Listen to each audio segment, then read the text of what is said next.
Okay guys, so we are now unboxing Dream Studio Super Saiyan 3 Son Goku mga kaibigan. Ito na si Papi J, na-unbox na. Tingin ko maganda to. First time kong magbuo ng Dream Studio na SSG3. Putik box pa lang, oh. Ito na oh. Oh my art box pa lang. Ito na, naalis na sa kanyang art box. Feeling ko nakatayo lang siguro. Oh, feeling ko makukuha ka agad to. Feel ko din. Kasi ano to eh, ito yung sa lahat ng ito yung mabenta talaga eh. Ayan na, Sabi na nga babuk eh. nakatayo nga. Sinasabi ko nga parang 1/3 nga talaga eh. 1/3 nga. Grabe. Katawan pa lang yan. So yung ulo niyan, sa laki din na yan. Sa laki ng buhok. Kasi feeling ko kanina, sinisip ko ano talaga eh. Parang malaki. So doon na nagkakaalaman. Ano na? 1/3 nga siya. Oh, bigat. Yun oh. Gawin daw, ganda. Ano ng base oh.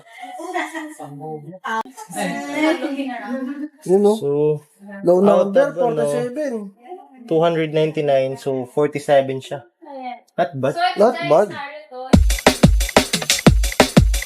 Gratis, ganda. So, yung kamay, kung ano yung maganda talaga. So, feeling ko may maganda, nakaganon siya buk, no? Oo, nakaganyan. Ano yung isa? Parang tatlo yung kamay. Dalawang nakaganon eh. Ah, okay yung... Ayun, So may extra hand. may extra hand siya. Dalawang extra part. Yun oh. Ano isa? Ha? Nakababa lang?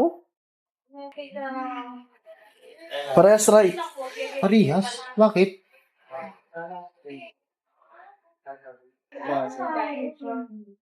Ito yung isa. Yun oh. Bumabelo na guys. Lumalabas na yung ugat. No? Ugat.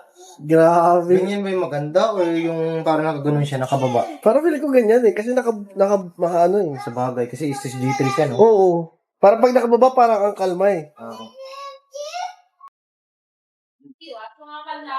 Ito na yung ulo. Ito na guys, kinakabit na ulo.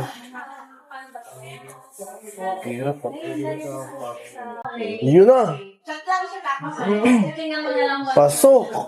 Yun, galit na galit oh. Gusto ko manakit.